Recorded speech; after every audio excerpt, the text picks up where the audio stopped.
Hello, everybody, and welcome. Thanks so much for joining us. We're just going to take a few minutes to get started.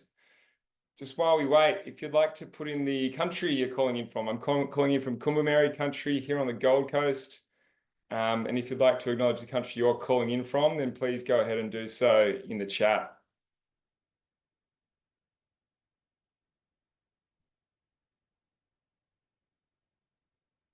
So welcome. A few more people coming in. Excited to see you all here. Thank you so much for joining us tonight. My name is Byron Fay. I'm the Executive Director of Climate 200, and I'm particularly excited about this event because when I joined Climate 200, I just finished a stint working on the US presidential election, working for a Biden-aligned political action committee. So it's good to be back in reflecting on the biggest political game on earth, which of course is the US presidential election, and very excited to have two great speakers joining us tonight, Zack Exley and Anne Kapling. I'll be introducing them shortly, but before I do, just want to flag that you can use the poll function tonight. It's a bit of a different format that we've got because the numbers of RSVPs to the event were rather large, and so we wanted to upscale the event. So you can use the poll function, and we'll be putting questions in there as well. You can put questions in there if you want to ask the panelists that I'll be putting to them later in the night. Climate 200 has over 12,000 supporters of the independence movement through it, connected through this community. So we're delighted to bring you together whenever we can. And this is a great opportunity for us to do it online for an online event. In recent months, we've held events in Hobart and Melbourne and Sydney and the Sunshine Coast, the Gold Coast in Queensland, all full of passionate people like you who are collectively working for greater action on climate, for more leaders with integrity, and for gender equity. So it's wonderful to connect with so many of you who care about these issues and are keen to act on them too.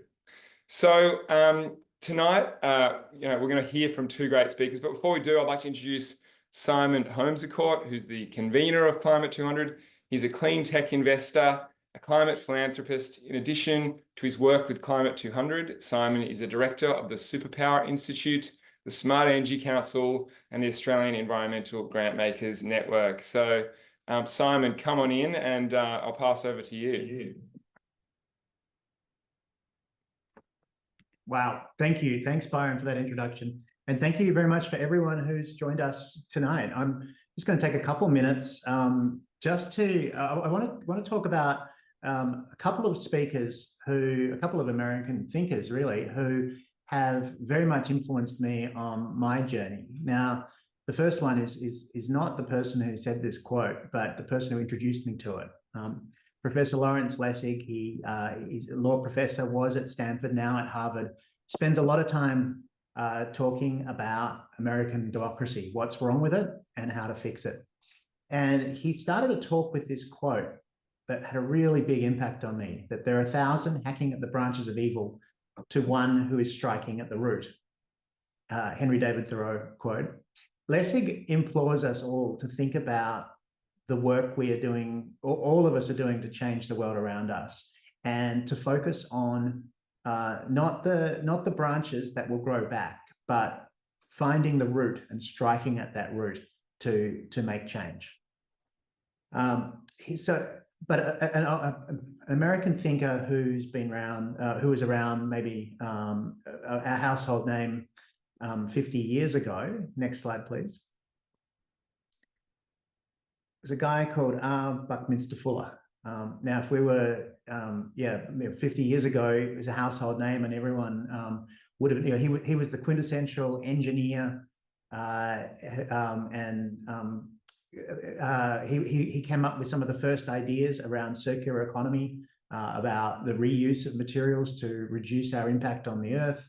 And he came up with the idea of, popularized the expression spaceship Earth. And the geodesic dome in the last slide. He also had some pretty wacky ideas, like this car, the Dymaxion car. He was trying to work out how to repurpose the American, post-war, the factories that churned out planes. How do you repurpose them for civilian uses in the post-war environment? This car, as quirky as it looks, never took off. In fact, it used to roll over whenever it went around the corners. Next slide. But the reason I bring him up is because he called himself a trim tab. And I want to tell you what he meant by that. He gave this talk, I've seen it online, there are recordings floating about, where he talks about, at that stage, the largest ocean liner in the world, the passenger liner, was the Queen Mary. In his measurements, it was a quarter mile long. And when it's going full speed, full steam ahead through the water, there's a massive wall of water on the rudder at the back. It's like a 14-foot rudder that sticks out the back, and very difficult to move that rudder when the boat is going full steam ahead. Just that wall of water zooming past makes it almost impossible, no matter how much force you put on that, the pin at the pivot point of the rudder, very difficult to move. But at the very end of the rudder, there's that 4-inch strip called a trim tab. And it's actually really easy to move that strip because it's only about 4 inches long. And when you move that, it creates a low pressure region on one side and a high pressure region on the other. And that makes it very easy to turn the rudder, and gradually, bit by bit, that turns the ship around.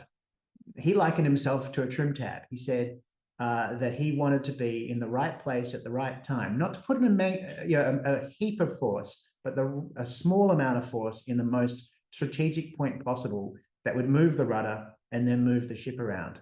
So as you can see in this, that just that tiny little movement in the right place at the right time can move the ship around. And he saw himself as a trim tab moving the ship of state around. And he implored all of us to be a trim tab. In fact, his gravestone says on it, "Call me trim tab." That's his. He wanted to be known as a trim tab. These two ideas of striking at the root and of applying pressure in the right place at the right time for great systemic change have really inspired me and helped me meet so many other people who see who see the world in this way. Lots of them have been involved in the community independence movement. Lots of people on tonight, I think, would identify that they are trim tabs and they are root strikers. There are two trim tabs and root strikers who are going to be talking to you tonight, Byron and Zack Exley. Both of them absolutely strike at the root and are trim tabs, and look forward to hearing them talk about the moments where Zack has been at the pivot point, where Zack has helped create massive systemic change, and to hear about why he's in Australia and what his interest is in this independence movement. Fantastic, Simon. Thank you so much. And again, welcome to all those who have joined us. There's now around 260 people, I think, on the call. Many of you who are new to Climate 200 as well. So we wanted to take a minute to talk you through some of that vision that Simon has, but also to say a few words more broadly about what Climate 200 is all about, so you understand the organisation that's putting on this event. We've got to say, as well as we go, a special thanks to our friends at Sky News and The Australian, who helped us out with some free last-minute promo about the event, which helped to boost numbers. So what is Climate 200 at a high level? Well, it is a non-profit crowdfunding initiative dedicated to levelling the playing field for community independents who are committed to three key things: a science-based response to the climate crisis, restoring integrity to politics, and advancing the respect and safety for women. And as Simon talked about, we really think the community independents are that trim tab. If we can get more community independents into Parliament, they can help achieve really good results along the lines of these three issues. So if you look back to the 2022 federal election, Climate 200 was really its breakout moment. We supported 23 campaigns across the country. We took a portfolio approach. You've probably heard a bit about those campaigns that were successful, but there's also a bunch of campaigns that came close and put in really good community organising efforts to help them get there that we'll reflect on shortly. These community campaigns that we were fortunate enough to be able to contribute to kickstarted what we think is the biggest democratic revival in modern Australian political history. Around 21,000 volunteers around the country out there knocking on doors, nearly 250,000 of them, and 63,000 phone calls being made. So that volunteer network, really the beating heart of the community independence movement, and a topic we're really going to dive heavily into tonight with our guests, Zack Exley and Anne Kapling. What was the result, the impact of that effort? Well, of course, we had 6 new independents elected in Zoe Daniels, Sophie Scomps, Allegra Spender, Monique Ryan, and Anne Kapling, who we're going to hear from later, ran the campaign there in Kooyong with Monique Ryan, Kylie Tink and Kate Cheney. And then, of course, we had David Pocock elected to the Senate. He sits in the balance of power in the Senate, meaning anytime the opposition opposes a piece of legislation, the government will need his vote to pass it. So puts him in a position of high leverage, and he's really using that position to maximum effect to really improve the legislation coming through the parliament. There was also 4 existing independents that were re-elected in Andrew Wilkie, Zali Stegel, Rebecca Sharkey, and Helen Haynes, who have been doing exceptional work on the crossbench for a number of years. And then critically, 4 independents came a close second in Nicolette Buller in Bradfield, Kaz Heiss in Cowper, Alex Dyson in Wannon, and Kate Hook in Calare. That we think is significant because if you look back through the history books, independents generally take 2 or 3 goes to break through. In 6 of the 7 seats where independents were successful at the last election, independents had run the election before and ploughed the turf. And so we think these independents who came second are really in the box seat. In terms of Climate 200, what do we do? Well, our contribution was 4-fold. We provided donations to the campaigns. We're an on-granter, so we have had 11,200 odd donors at the last election. It's now about 12,000. So we provide those donations onto campaigns we think are values aligned, but also have a good chance. We have an analytics program. We like to be data-driven in everything we do. This was some work that I'd done in the US, which really informed my view that we needed to be informed by the data and the polling. And so we've got a good polling program. Helps us to make better decisions about how to use that donor money responsibly, but it also helps the campaigns we support to make good decisions because they better understand their own community. We have a capacity building function. We support campaigns to learn how to compete in politics. One of the great things, one of the biggest strengths about the community independence movement is that most people have never been involved in politics before. One of the big weaknesses of the community independence movement is that most people have never been involved in politics before. So it's a specialized game. There are things you need to know. And we have a group of campaign professionals here at Climate 200 who can provide that support, link to suppliers, understand how to run a door knock and how to mobilize volunteers, which many of these campaigns did at scale, as we'll hear about later. And then finally, we also have a strategic communications function, helping to make sure the broader narratives out there are conducive to supporting independence. As I say, 11,200 donors at the last election from around the country, now up to about 12,000. A third of those donors from rural and regional areas in all 151 electorates, and a total of $13 million raised that was contributed to the movement. And now the movement is continuing to grow. It's really exciting. We're seeing a lot of good potential out there. This is a list of campaigns that we're aware of, where there is community independent groups active, or there are already community independent candidates up and running, all of them seeking to build these scaled, volunteer-driven community campaigns and all on the right trajectory for doing that. So it's a very exciting time in the movement and a really good context for this discussion we're about to have with Zack Exley and Anne Kapling. So to introduce them, well, tonight, Zack is in Sydney. He's joining us from Sydney, but he generally is over in the US or living in Mexico. He's a very innovative political strategist and campaigner. He co-authored a book called Rules for Revolutionaries: How Big Organizing Can Change Everything, which draws reflections from he had learned from working on the Bernie Sanders campaign in 2016, which was known for its really big field organizing. It's volunteer-driven, mass numbers of people out there supporting that campaign. He also worked in the Obama 08 campaign. He also started the organization that helped find and elect Alexandria Ocasio-Cortez, AOC. He's also one of the architects of the Green New Deal, which heavily influenced the shape of the US Inflation Reduction Act, which is one of the most significant pieces of climate legislation that's been passed in modern history.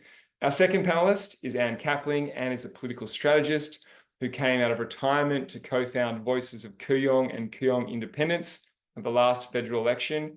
Anne was a driving force behind transforming a volunteer-run community group into a campaign machine that unseated Treasurer Josh Frydenberg and elected Dr. Monique Ryan at the 2022 federal election. So Zack and Anne, welcome.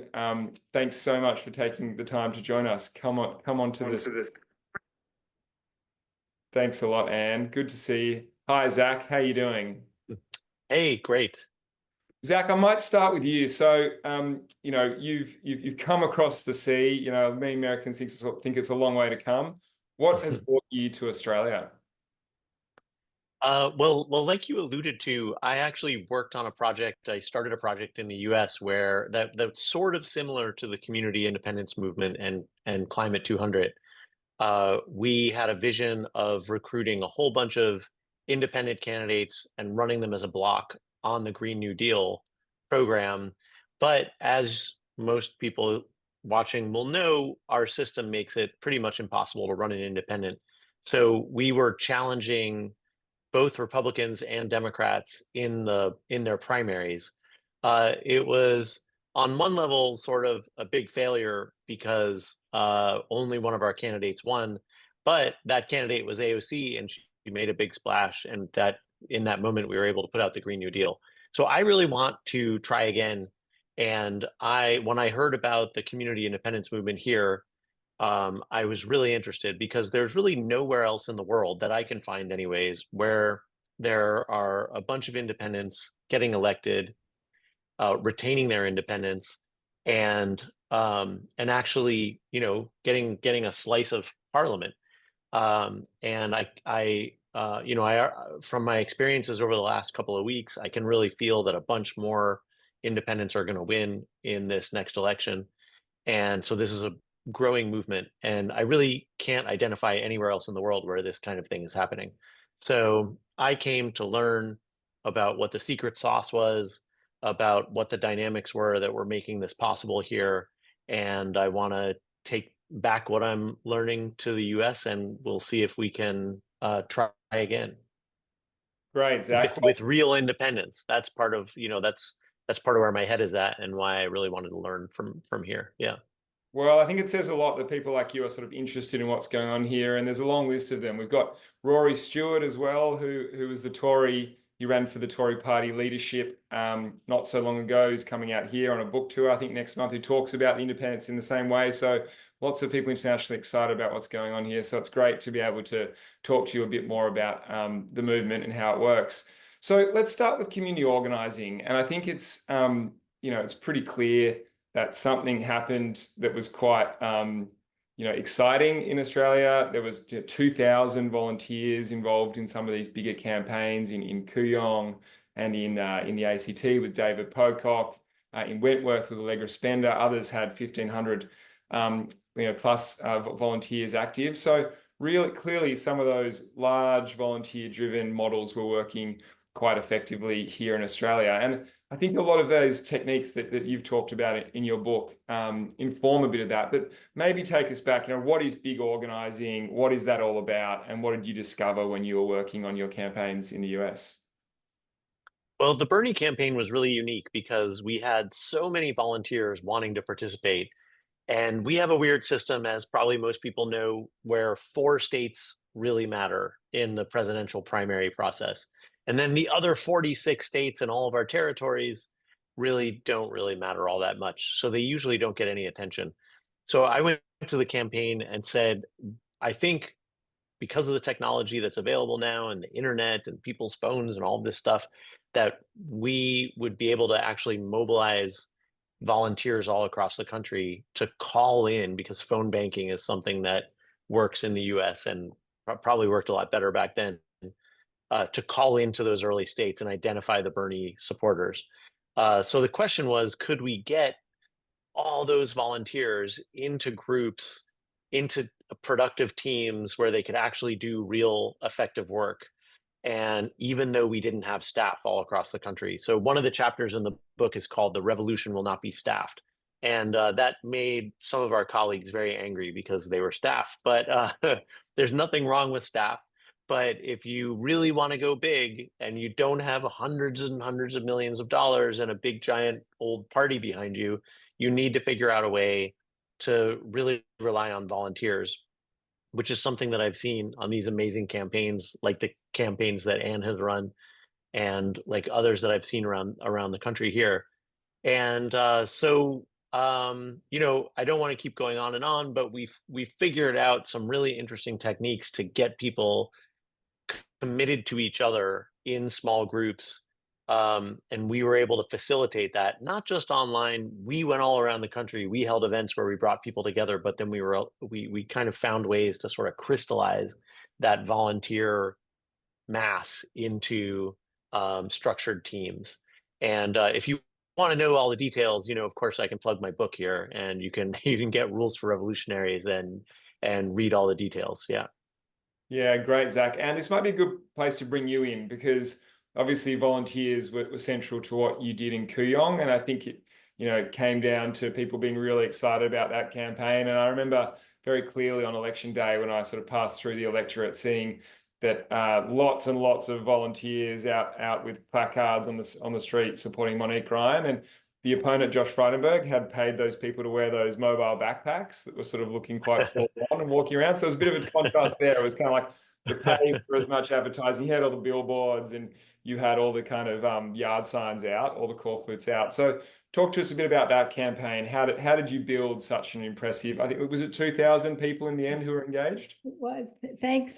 Thanks, Byron. Well, I guess it's fair to say that our inspiration was actually Cathy McGowan's original Australian born campaign out of Indi. And so it was just 4 years ago, in fact, that myself and others, we were in a lockdown, a COVID lockdown.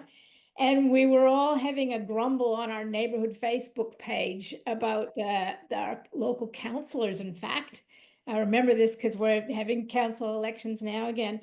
And we vowed that we were all strangers to each other, but we vowed that if we ever got a lockdown, we would meet at the local library and talk about what we were going to do about it. So there was a lot of pent-up desire there in that original group of 20 when we finally did get out of lockdown 6 months later. And it was pretty obvious that we would look to Cathy McGowan and Helen Haynes and what they did in Indi against the odds for our original inspiration. So we formed Voices of Kooyong, had a rocky time like all community groups do, but grew very, very quickly. And then drafted an amazing candidate by advertising for Monique Ryan. But we were still pretty small then, to be honest. And I think the way we built so quickly was partly our offer that we were doing politics differently.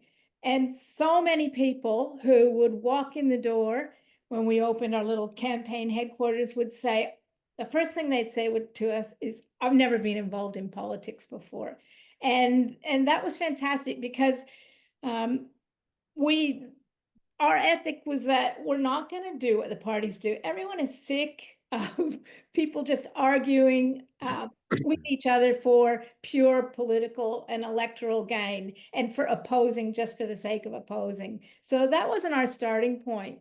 And I think it was that kind of vibe about something different that was happening. And I think what was really important is we were getting people from across the political spectrum. Most people have voted for a party before in the past because that's all that was on offer.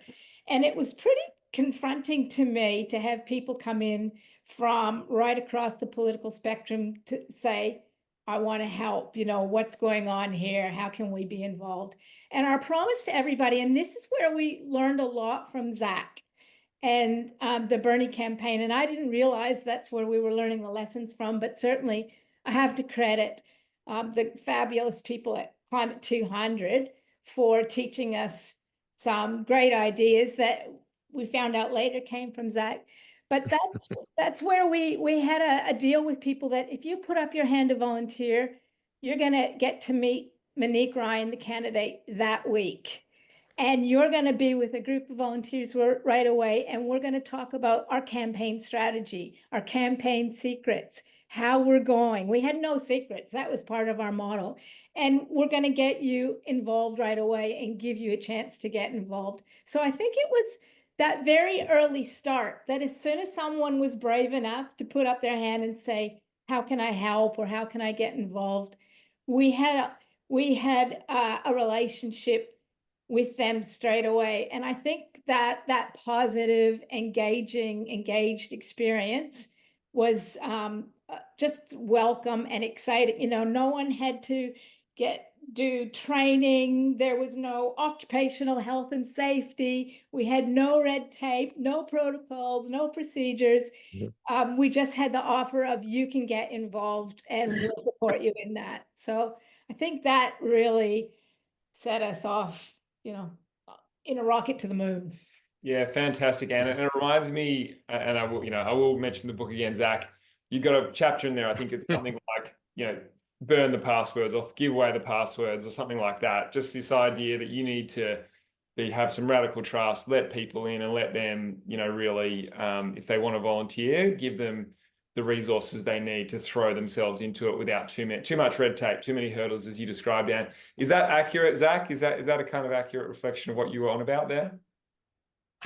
Yeah, and I mean, I definitely don't want to take all the credit you're trying to give me here because, boy, if we could have promised that people could visit, could meet Bernie if they volunteered, that would have been amazing. But we weren't able to do that.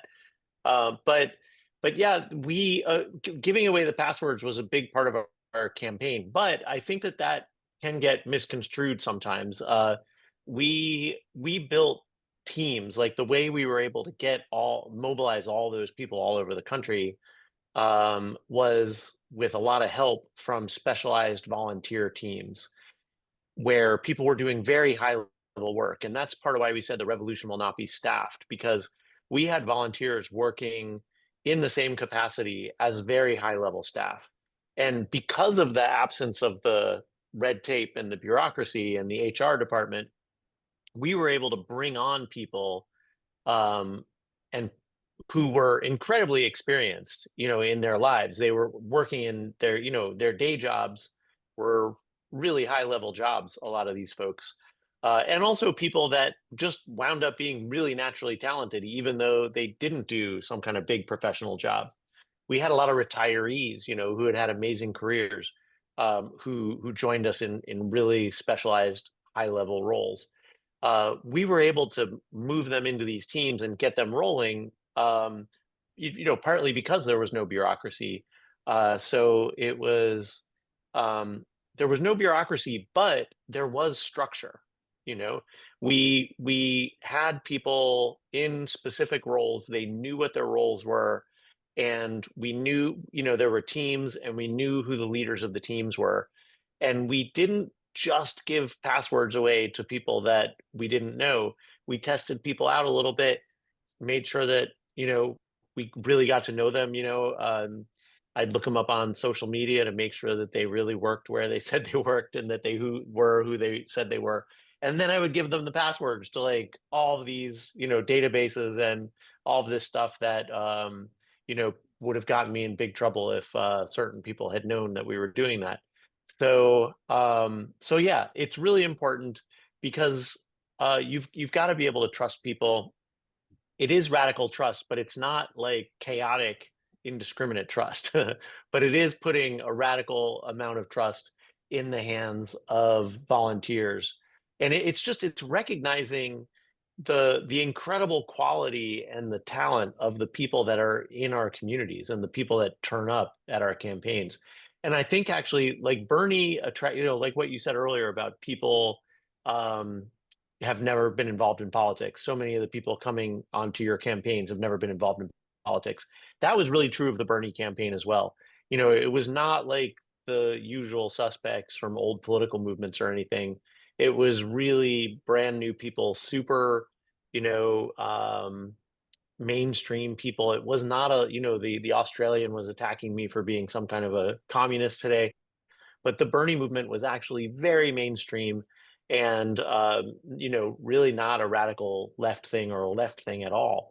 So, So we were able to the amazing thing was the level of talent from that was there in every little group of people that was coming and getting involved in politics for the first time, which can be kind of different from like the, kind of old established political movements where sometimes the dynamics of those incumbent established political movements kind of weed out people that are actually serious people.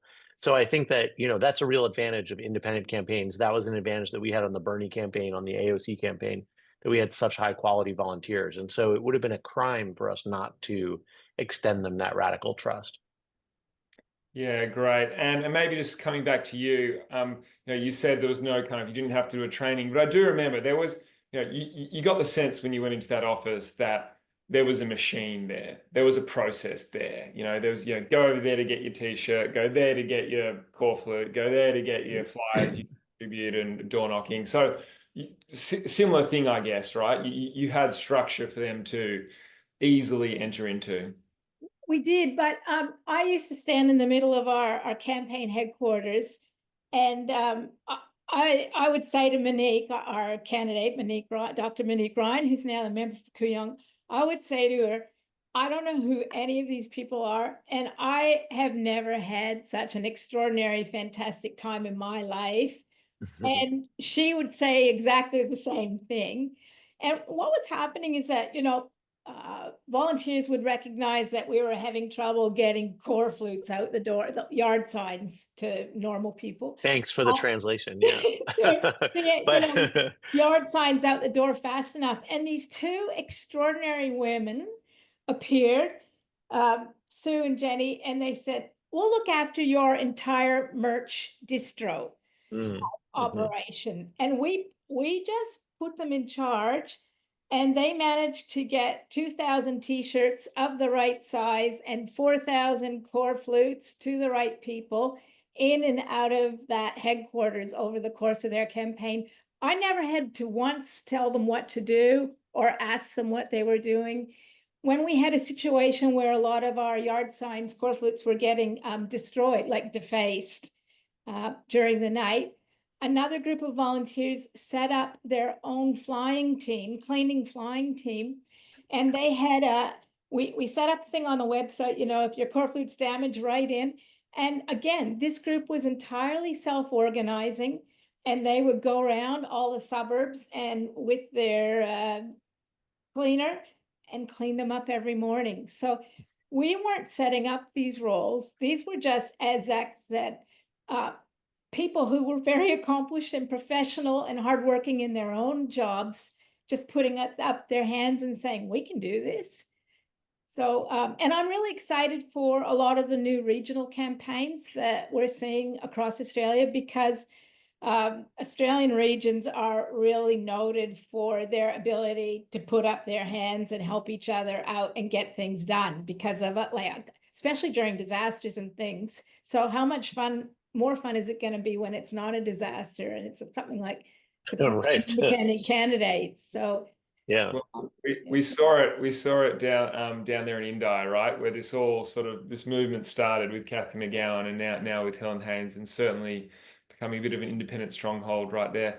We might just change direction a little bit. So obviously there's an election happening now. We've been looking back at elections past, but there's an election happening now, and maybe just for a bit of context. So, Biden quit the race on the 21st of July. That's just 9 weeks ago. It feels like about 9 years ago, but really just 9 weeks. So the race dramatically changed its face at that point, with Kamala Harris taking over the nomination. So there's 46 days to go till the election on the 5th of November. So we are very much in the homeward stretch.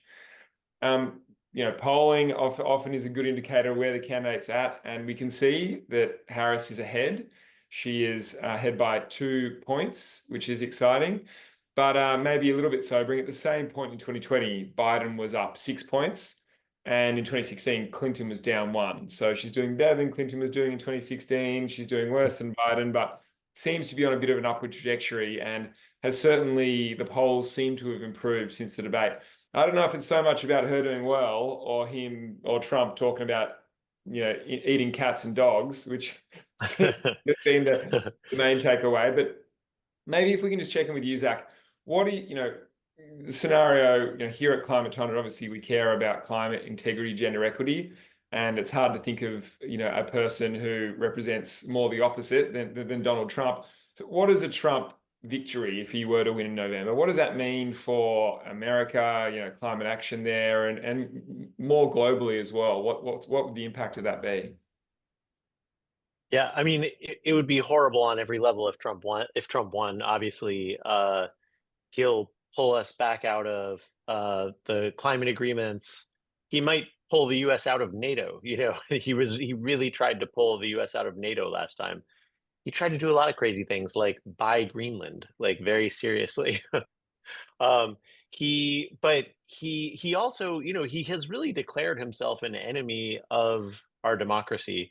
Um, it sounds like, for some weird reason, like progressive Democrats, um, they feel like they're exaggerating, and laying it on too thick when they say he's going to try to overthrow our democracy. But if you actually read the accounts of the last Trump presidency, he really was trying to declare martial law to, when protests were happening. He was trying. He would have done all different kinds of things to keep himself in the White House at the end if he wasn't surrounded by all these senior people that were stopping him. So, even though his cabinet, his generals, all of these people were pretty right wing, they still believed in the Constitution. It's really a fascinating thing. Like, one of the great books on the Trump presidency is called The Divider, by a couple of Washington Post reporters. You should check it out, and you'll just be astonished. But so they really blocked him from doing a bunch of really horrible things and just wouldn't let him do it. And they were actually like actively organizing to make sure that he would not like use the military or like call up part of the military to like come and defend him at the White House, which he seemed to want to do. So he's not going to make that mistake this time. And he's got a whole bunch of really super radical right-wing people who are openly opposed to democracy and, who are talking about that we can have a bloodless revolution if the left allows it. So if anybody puts up any resistance, it will be maybe there will be some blood in this revolution. That's the kind of stuff that the people that are going to be his cabinet members and his top security people and military people, that's what they're talking about. There's a guy in the Senate who's been holding back promotions to for generals because the generals were actually like a real obstacle to Trump to overthrowing our democracy. So so it seems like they'll be able to like pick some of their own generals too, even. So we're really in big trouble if Trump wins. But the good news is that it seems like he doesn't actually want to be president. I think because if he had just all these commentators agree that if he had just played it safe, and like read from the teleprompter, like basically all he needed to do is read from the teleprompter, and he would have had a really good shot at winning. And he just won't do it, and he's just sabotaging his campaign every chance he gets. So yeah. Well, scary. He's even as close as he is. If that being the case, and you're a political scientist. You've been an academic in space. You're also North American, Canadian, not American. How are you seeing the race unfolding? What's it looking like from your perspective? Well, two things. I think right after Biden stepped down and Kamala was announced, I will never forget that weekend that followed, those few days that followed. First, that huge Zoom gathering of Latina women and an extraordinary amount of fundraising in a single day. And then similar sort of events like that, the white dudes for Kamala. I think she raised $15 million in that first week through events like this one. And that put a shiver down my spine. I was feeling pretty despondent actually until then. And I thought, oh yeah, I know that vibe, you know, that's the vibe. So if that vibe holds now in the public opinion polls, as Zach mentioned, it's looking good, but we have to remember that US system, and I say this as a person who grew up as a Canadian looking bemused over the border. You know, twice in recent history, Democrats candidates have won the popular vote but lost the election. So both Al Gore and Hillary Clinton, because of the unusual American political system and the electoral college system. So I watched that polling with considerable amount of relief and hope, but I'm also really mindful that, as Zach says, it's really only 4 to 7 states that matter, which is pretty depressing when you think about it. So, and if I could just put a plug in as a former Canadian who has the ridiculous first past the post system, I can just put in a plug for our extraordinary Australian democracy. We have compulsory voting. We have preferential voting, so your vote counts till the very end. We have no gerrymandering. If you look at a map of American districts, they look like they were drawn by crazy people. They politically, They are crazy. yeah, they're really crazy. We don't have Yeah. that. I mean, Kooyong's just been through a really difficult redistribution that's going to make it harder for us. But at no point did we say this is political. We thought it's a fair, independent process that we trust. So we'll just roll with the punches. We have an independent electoral system commission, which means that no leader can get up and say the election was rigged. And we have a system that makes it as easy as possible for people to vote. You know, through the post 2 weeks before, if you're traveling, if you're overseas.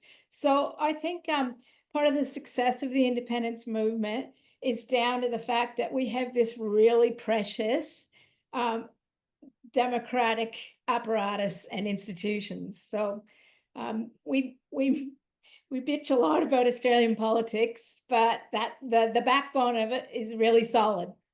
Here, Anne, and you're getting a lot of love through the emojis and in the chat on those comments. And also, you know, here at Climate 200, I talked a bit about strategic communications initiatives. One of the very simple ones that we did last election was just explain how preferential voting works. And it's kind of, you know, it's pretty shocking, the lack of understanding about how our system works, even though it's a great one. And just educating people as to how they can use their preferences powerfully and to maximize their impact if they are voting with certain issues at mind is an important thing that needs to be done. And so we were pleased to be able to do that. I think it was a video done with puppies, you know, introducing puppies. People always watch puppy videos.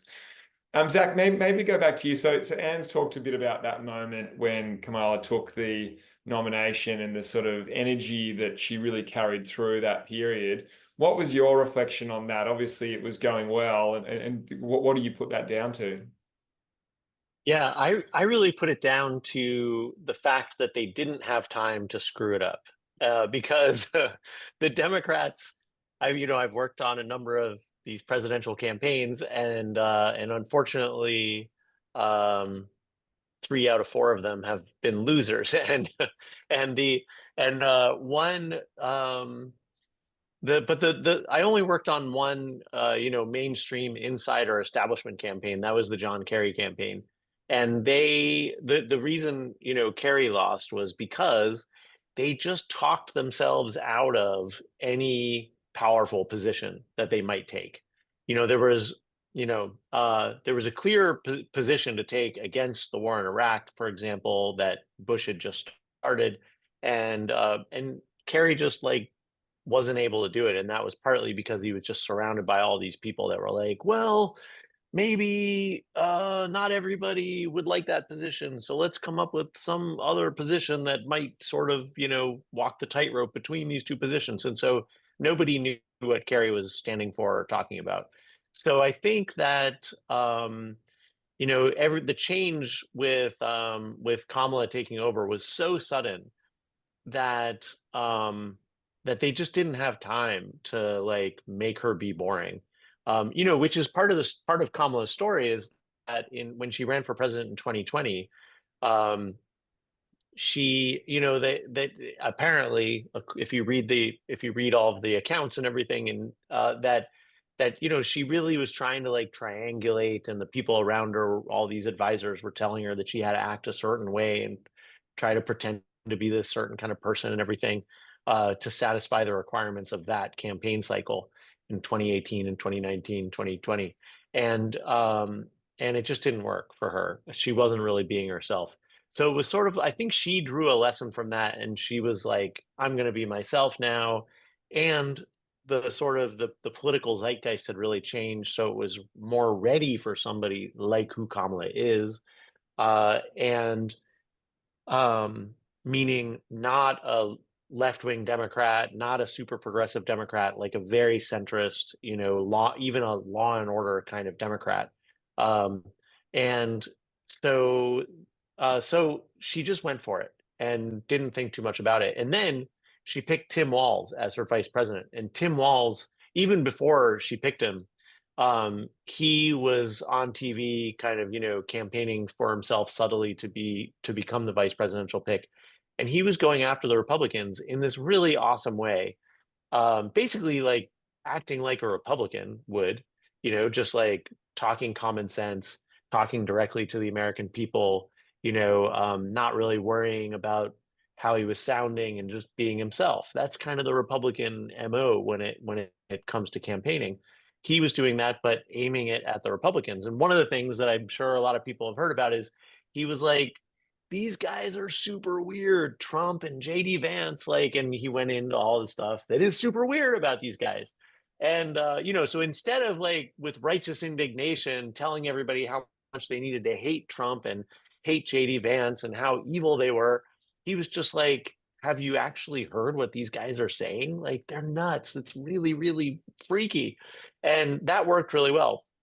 And it's funny because I was talking to somebody here who was working with one of the big U.S. Democratic messaging people as a consultant, and he told me that she was really angry about the weird attack, really angry about the weird angle, and she couldn't believe that Democrats were going there and like doing this like frivolous thing that might annoy some people, might offend some people, and she just didn't have time to get to them.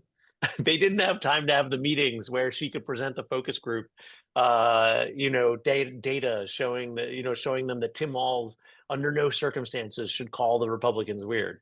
So I really think that that's a big factor in why Kamala, why this is all working out so well as of now. But also, I think what Anne was really referencing was this incredible like bottom up enthusiasm from the Democratic base and from independents in the US, even from a lot of Republicans, just being so excited that they had a candidate who could complete a sentence. And that is said with a lot of love for Biden, because Biden, I really think was in a lot of ways a great president, and really did a lot of good stuff, and did a great thing by stepping aside when he finally realized that he had to. And so I think you should really get a lot of credit for that. But people were so excited to have this candidate who was functional, and it was great that they just, like, unlike the way Democrats usually act, which is to just like tear themselves down, with self-doubt and recriminations. Instead, they were just like, let's go for it. And so one thing that was really interesting is all these things that the Republicans and Democrats you made fun of Kamala for suddenly became cool memes, like this, like all these weird things that she says, everybody just like memeified it all and was just like, this is awesome, and they were just cheering her on, and they were just, the same way Republicans do with Trump, it doesn't matter what awful thing Trump says, everybody just cheers for it and they're united. And so it's not that Kamala was saying like bad stuff. It's just that, she had these quirks and these funny things, and that she would do. And suddenly everybody was just like, oh, we love her. We don't care how many times she tells that joke that's not funny. Like, it's awesome.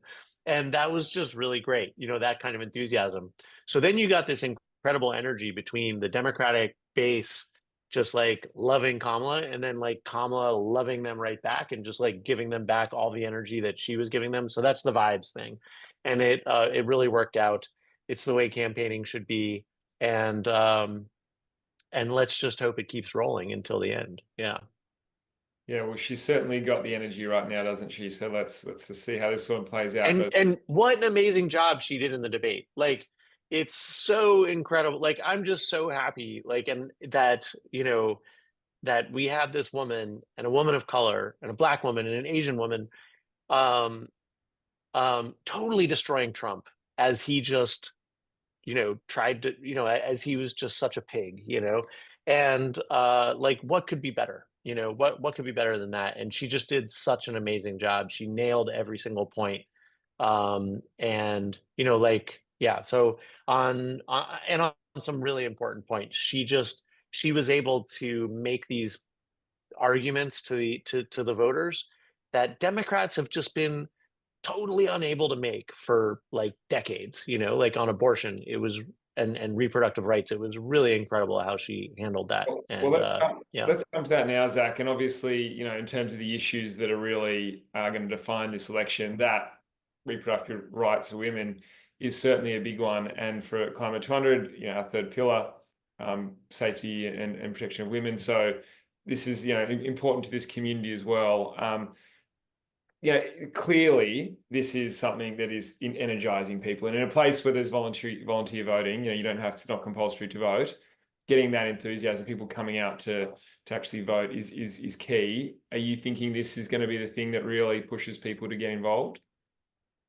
It's definitely going to be a big thing. I think there's, you know, I think a lot of people are going to turn out around reproductive rights. I think she's actually going to win a lot of Republican votes because the Republicans are pushing for this, you know, complete and total ban. And, you know, now Trump is saying that he's not for that, but there's a lot of Republicans that are for it and that are fighting for it, that are in Congress. Like a huge chunk of the Republicans in Congress, you know, want the 11-year-old pregnant girl who was raped by her stepfather to have to give birth, right? Like that's who the Republicans are now. And the great thing is that, like in the past, like Democrats would just kind of let that be the case and just kind of not talk about it and try and hide from the issue, very bizarrely. And now, partly because the Republicans are like making so much progress on this and really, um, you know, they've in some high profile ways, they've really made this their issue. And Kamala has in the debate, she just did such a good job of making of really explaining the issue that this is not even about abortion, but this is about like, you know, women, it is about saving women's lives, women who are, for example, having a miscarriage, you know, and that doctors are afraid to give them the healthcare that they need because they're afraid they'll go to jail because of some of these crazy laws that people are rolling out in that the Republicans are rolling out in different states. So it was just amazing to hear her, you know, put together the sentences to actually educate Americans about what that issue, some of the aspects of what that issue is all about. So yeah, I think it's going to motivate people to come out to vote, and especially if the Democrats keep campaigning on it that way. And how are you seeing it play out? Oh, the same, you know, again, Margaret Atwood, that great Canadian novelist, wrote a Yeah. famous book, The Handmaid's Tale. And, you know, that's a piece of, that was a work of science fiction, but it was based on her observations of what was happening in the great US Republic. And anybody a lot of people have probably seen the television series. And, you know, there's clear elements of that. It was science fiction, but you know, it was science fiction coming to life, or science fiction that was rooted in some of the things that were happening in the United States. So I think in the same way, you know, the first people to come to Monique's campaign, and so many people tell me this about the other indie campaigns, were women, retired women who were just sick of wage discrimination, sick of the stuff that they had to put up in their workplaces all their careers. feeling sick at heart about what they were looking at in terms of their daughters' futures, thinking, you know, aren't we done with this? So I think it's not just about reproductive rights. It's broader than that, and I think it's just that kind of, you know, we're not going back. You know, we're done with this. So again, I see a lot of resonances between that kind of support for Kamala's campaign and what we were seeing happening in Australia in 2022. Well, and we're still seeing, you know, it wasn't so long ago we saw marches again around the treatment of women, the problem we've got in this country with violence against women.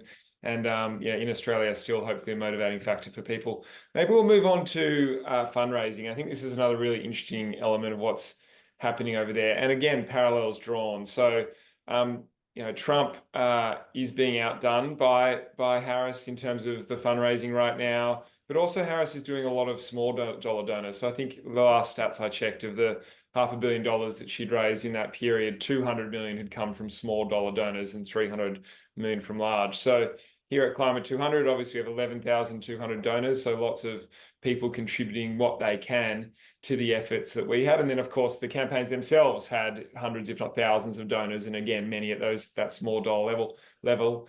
Zach, you were part of pioneering the internet age of fundraising that really saw this mass, you know, low-level donor contribution to political campaigns start with Howard Dean. Can you tell us a bit about that experience and how it led you to your work with Obama after that? Yeah,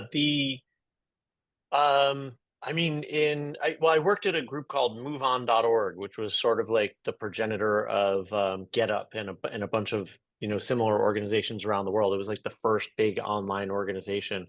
And we had a big mailing list and we used that for fundraising. And it was really having this relationship with the list. And this was before everybody was getting spammed by every single organization that, you know, picked up this technique. So sorry about helping to release that into the world. But and then so we were raising millions of dollars.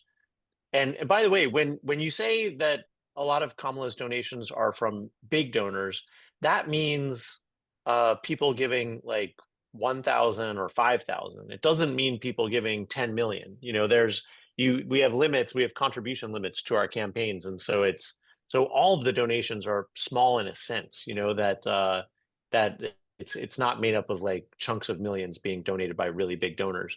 There are other ways that those donors like get their money into the system. But so from Move On, I got an opportunity to go help start up the Howard Dean campaign.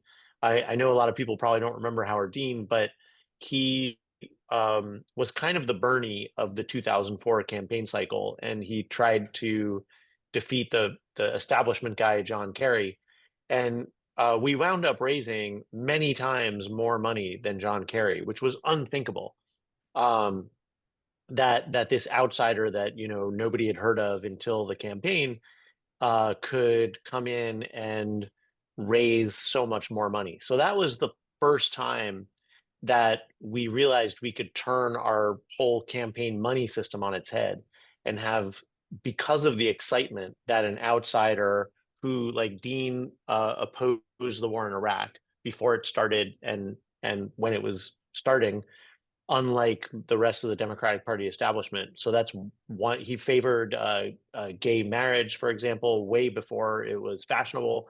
So he got all of this support, and from which we were able to convert a lot of that support into small dollar donations, and it allowed him to raise so much more money than the establishment candidate, which nobody thought would be possible.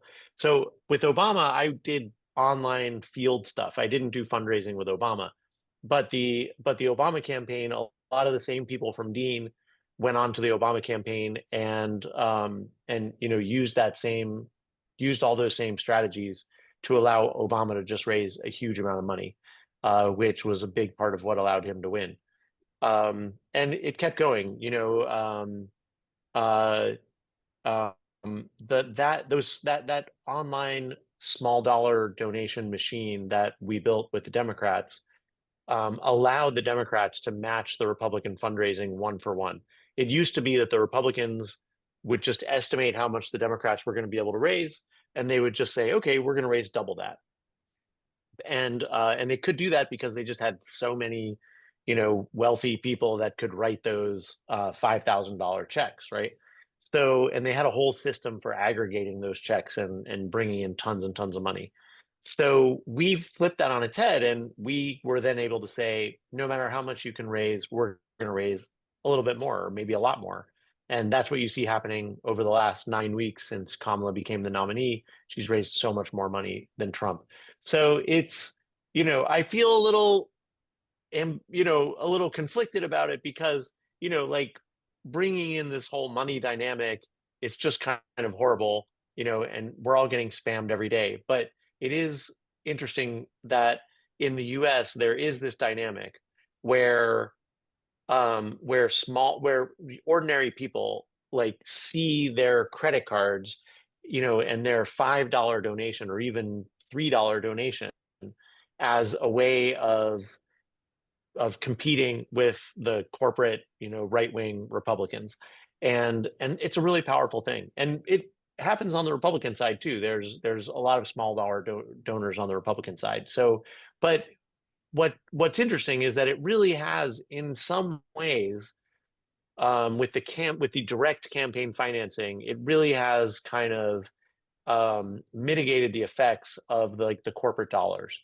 Like we really are competing with the corporate dollars in our system. And I know a lot of people will be like, that can't be true, but it really is true in the US system right now. And it's really powerful, and it's the only thing that allows a phenomenon like the Bernie Sanders campaign, to be possible. And there's going to be more of those in the future. So, although I suppose it'll be like 8 years in the future. Yeah, well, ultimately, it does take money to run political campaigns. It's a mass marketing challenge. Here in Australia, the independents are still, a fraction of what the major parties get. I think the Liberal Party had $250 million to play with last election cycle, and the independents movement all up had about 20 million. So about a tenth of that, but still, obviously, there's a lot of supporters of climate on the call. So thank you so much for all those who support the independents through our work here. We might just pivot. We're going to open up the floor through the chat to some questions in a second, but we might have one other topic of conversation before we do that, which is around the Green New Deal. Zach, I want to sort of get into this. And in the outline, I talked about that being a precursor or influencing heavily the Inflation Reduction Act, which is one of the biggest pieces of climate legislation we've seen in history, really, and in the US, certainly. So can you tell us a bit about what the Green New Deal was and is, and how that links to the Inflation Reduction Act that we see today? Yeah, sure. The Green New Deal was really the platform that our candidates were running on. But like I said, that was, a bit of a scrappy project. So nobody really heard about it until AOC won and became super famous. And then days before she went into Congress, there was going to be a protest in Nancy Pelosi's office with some young climate activists, and they asked AOC if she would like tweet about it or something, help give it some attention. And AOC said, why would I tweet about it? Why would I not go to it? And the answer, of course, was, well, that will ruin your political career before it even starts. But her response was, like, isn't this why we ran? And so I was really amazed and, at how courageous she was. And she joined this protest, and she came with the Green New Deal as a demand. The exact, there's a lot of strategic, strategery details that I'm not going to go into, but it was the way we did it. It was a very cool demand that she was making. It was very specific and targeted with the situation that the Democrats were in right at that moment, and partly because of that, it really became big news. And but it was really interesting. It was this active leadership by AOC that really just flipped the whole progressive and environmental movement around on where it stood on the really big issues that relate to climate.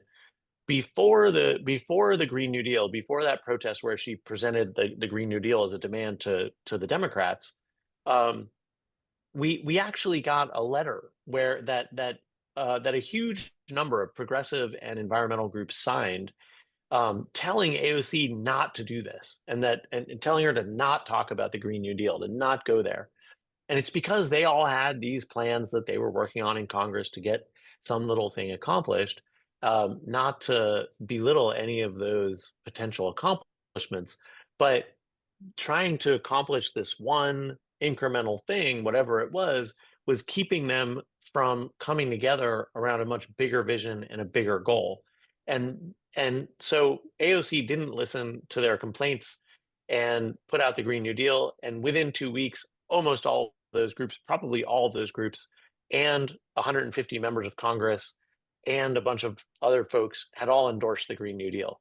And so it was like a little act of leadership made this, it solved this collective action problem among progressives and environmentalists and a bunch of Democrats. They all knew that we should be standing for a real goal to get to net zero, which was part of the Green New Deal. And they knew that we should. They knew that we should be embracing things like industrial policy, like building clean industries, instead of just talking about carbon taxes that might, in 100 years, coax them into being. And so they knew all that, but they weren't going to stand for it because it was gonna, it was rocking the boat. It was gonna change things. It was gonna piss somebody off. And so this act of leadership by AOC with the Green New Deal just changed all of that. And it was really like a dam breaking. And then suddenly everybody was on the record as being for big industrial policy, being for big transformational action, and being for an actual goal, a specific goal of getting to net zero by some date. And the Democrats wound up kind of settling on net zero by 2050, which was a huge advance from where they were before. So that was the Green New Deal. That's the Green New Deal story in a nutshell. And it was one of several ingredients that led to the IRA. It was really important that progressives and environmentalists kind of come around to being okay with like things like building new industries, because before they were kind of like not okay with it, as weird as that sounds today. And so it cleared one lane, it cleared away one set of obstacles for the Biden administration to go for it with all the great stuff that went into the IRA. And at its heart, it was this sort of marriage of the idea of climate action with economy, right? And jobs. Think green Yeah. steel, think green aluminium, think renewable energy at scale to allow you to do cheap manufacturing of things. That was the sort of principle of the Green New Deal, right? Yeah, it was a real paradigm shift, because there's a big chunk of the environmental movement in the US that is all about keep it in the ground. And I think that was really the keep it in the ground, just meaning like just stop pumping oil. So the kind of center of gravity of the climate movement in the US had really been there. And so there was this idea that we were going to get huge protests around oil wells, and we were just going to force them to keep the oil in the ground. And that's how we were going to solve the problem. And unfortunately, like, it's great if people go out and do those protests, right?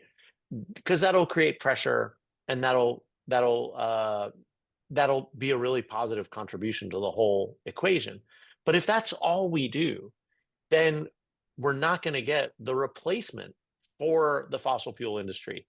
And like it or not, we need a replacement for the fossil fuel industry. We need a way to get our food. We need a way to transport our stuff. We need a way to get all of this stuff that we rely on every day. And so that was sort of the breakthrough of saying, look, we actually need to start talking about how we're going to get the replacement economy for the fossil fuel economy. And guess what? Happy accident. We're struggling to provide prosperity for our people, which is a big part of the reason we're getting these things like Trump all over the world. And so actually, guess what? Building a new clean economy is actually the only way that it's really possible to imagine to deliver mass prosperity to American workers. So we get a clean economy, and we get good jobs, and it's a marriage made in heaven. So that Well, was the idea sort of behind the Green New Deal, and it kind of pushed everybody over the edge to kind of go in that direction and think that way. great, Zach. And obviously, then there's a through line through the Inflation Reduction Act to the Future Made in Australia policy, which the government has adopted here, which is sort of answer to the Inflation Reduction Act, trying to build out green industries, manufacturing industries, green steel example here. So, exciting to see your work sort of filtering its way through to Australia in that sense as well. I think it's time to open up for some questions. So we've got a really good one here from Cameron Reed, who's asked a question of Anne. And what got your volunteers active early on? Was it hitting, was it door knocking, or was it something else? He's really trying to find the processes that get him beyond the core group of 6 or 7 to an extended core group of volunteers. Oh, that's a great question. I think the first thing we did is on our volunteer sign up page, we didn't offer the option of supporting Monique on election day, because volunteers will think, oh yeah, I'll do that on election day and wait till then. So we thought, no, everybody's going to do that on election day if they're already involved in the campaign. We're not going to let people say, I want to be active, but in 3 months' time. So we started by offering, we made sure that there was a range of things that people could do. Some people just love to letterbox because you don't have to talk to anybody, and you get your exercise. We consider that a sort of that's a first activity. It's a nice way of starting, but very quickly we offered and encouraged people to do other things like door knocking. And our promise was door knocking because that's a terrifying thing for most normal people. The thought of just going up to somebody's door with a t-shirt on and saying, hi, have you heard about Monique? It's pretty overwhelming. And so our promise was that we would do it in groups.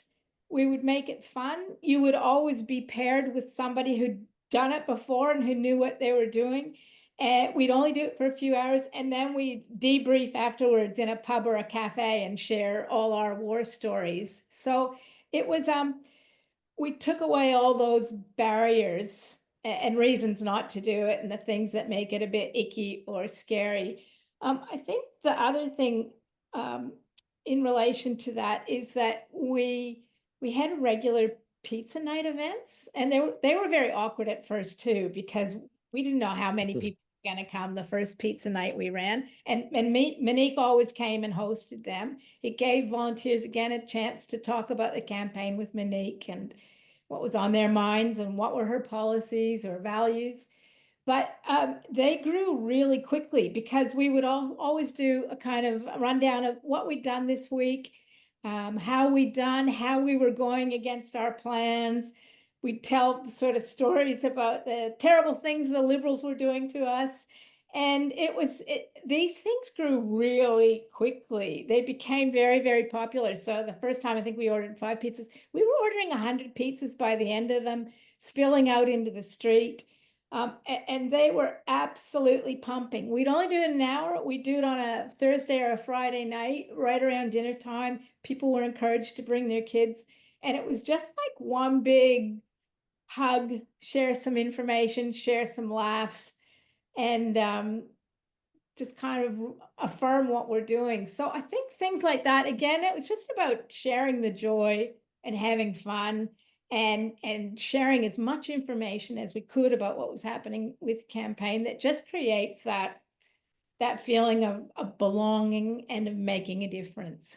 And we're all in this together. I remember visiting the office and seeing you'd set a sort of thermometer of door knocking, and the thermometer had been filled up so far that you had to stick new pieces of paper up, but it was kind of climbing up onto I think it was even going onto the roof. It was this great kind of visual representation of how successful the team had been.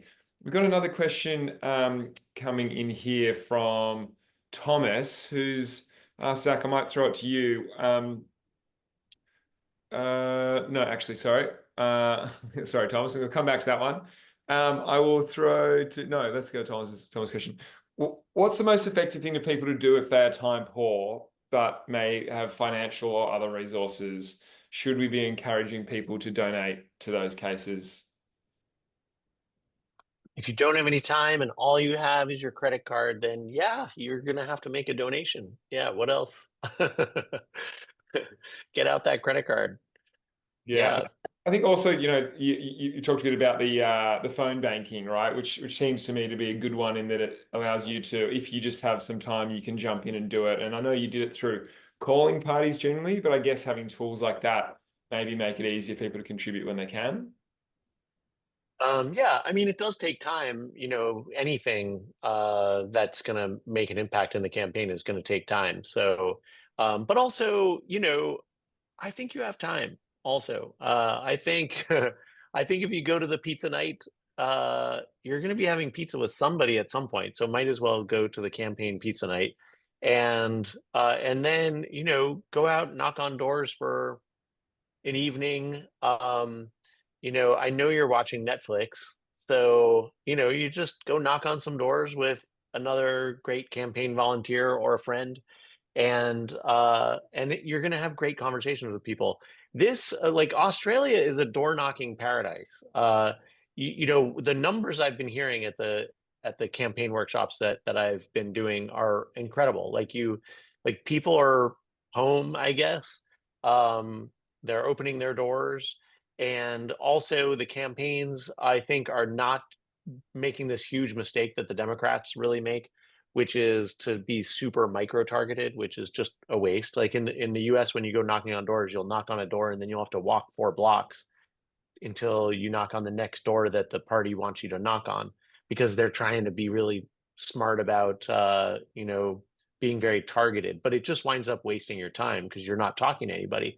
And so in these electorates with about 100,000 people, if you have a few hundred or a couple thousand volunteers, you can really get out and talk to a huge chunk of the electorate. And I've heard of people, talking with, they go out for a few hours, they talk to 10 people or 15 or even 20 people and even more. And that's a lot. And you're going to have fun conversations with people. You're going to learn what makes voters tick. You're going to meet interesting people in your community. And it's really one of the most fun things that you can do. Yeah, brilliant, Zach. Maybe a follow-up question. What role does technology play in these organizing movements? I know Bernie's campaign mainly ran on spreadsheets and Slack. Is there a need for certain tech to organize well?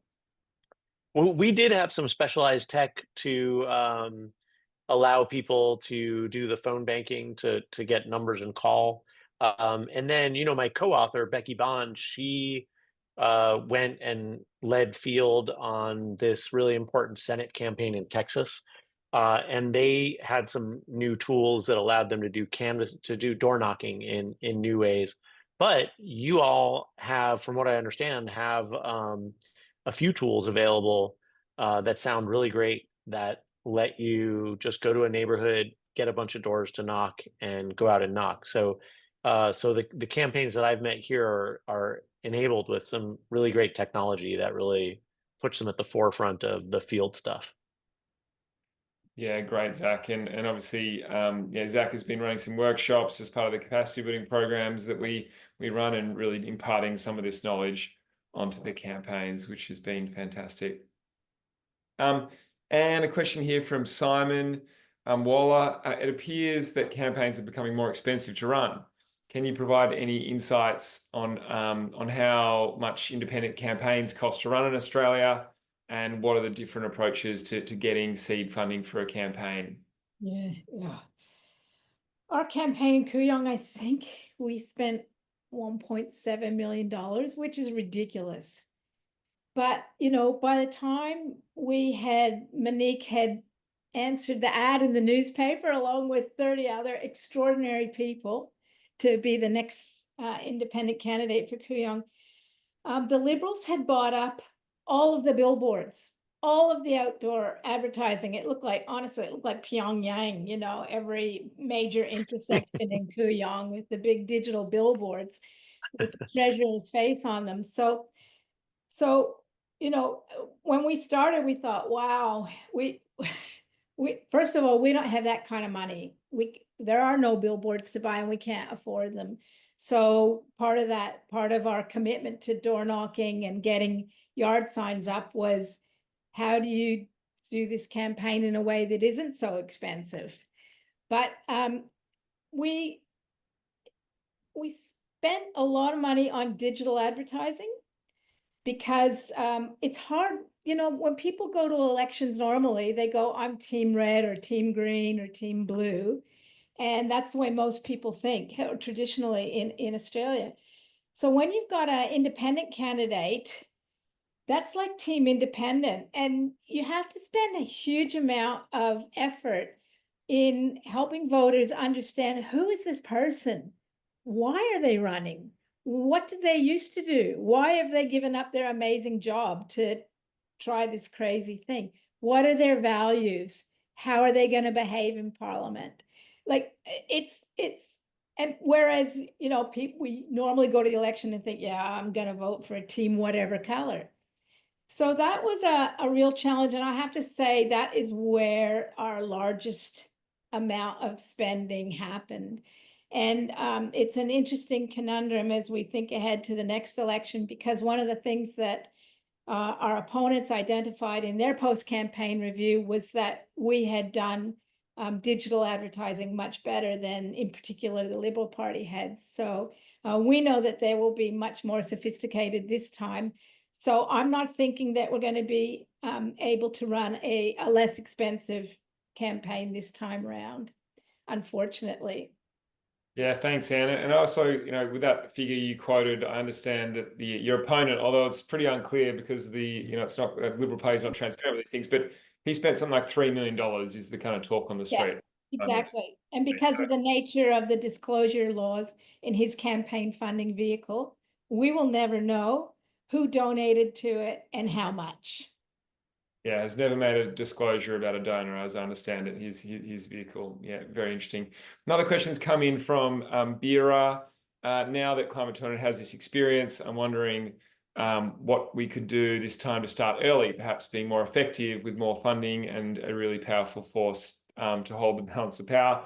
Well, great question, and I can feel that one, because if you've been following what we've been doing at Climate 200, one of the things we've been advertising is our Community Accelerator Fund. So this is a fund set up specifically for the purpose of getting behind those non-incumbent community independent campaigns that are in an early stage. It's an accelerator fund, not an incubator fund. So we don't start campaigns, but we do contribute to campaigns that are up and running, moving in the right direction, and need a bit of acceleration to go to the next level and be competitive. And so there are, I think, 12 different community groups around the country. I showed a map before that indicated some of them that have been given support, this early stage support. So thank you so much to those that have contributed. And we're about halfway spent down the money we've raised through that Community Accelerator Fund. $1.3 million has been raised and about $600,000 has been spent out of it so far. So that's really exciting, and we're continuing to see applications come in from great community groups.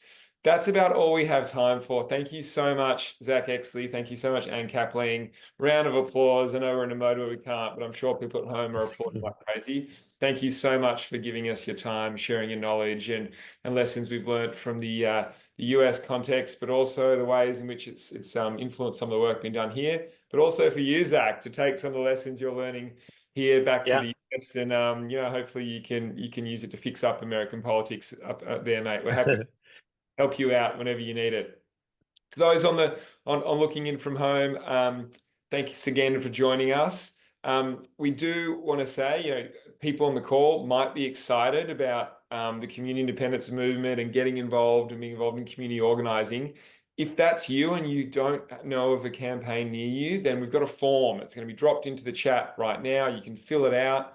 We will connect you with your local independent campaign that is near you. And if there's not one near you, we will connect you somehow to a campaign you might be able to help from a distance. It's in the resources. If you click on the resource bar, you'll find it. It will also be sent out after this call to all those that signed up. So please, if you're interested to get involved, sign on up, connect in with your local community campaign, and remember that the volunteers are the beating heart of what happened here in Australia in 2022. And if it's going to be, this movement's going to keep moving forward and fighting for good action on climate, integrity, and gender equity, we need people to get involved and get active. So get into it. Thanks so much for your time, everybody. Really appreciate you spending the time with us. Thanks again, Zach. Thanks, Anne. Have a good night, everybody. See ya. Bye.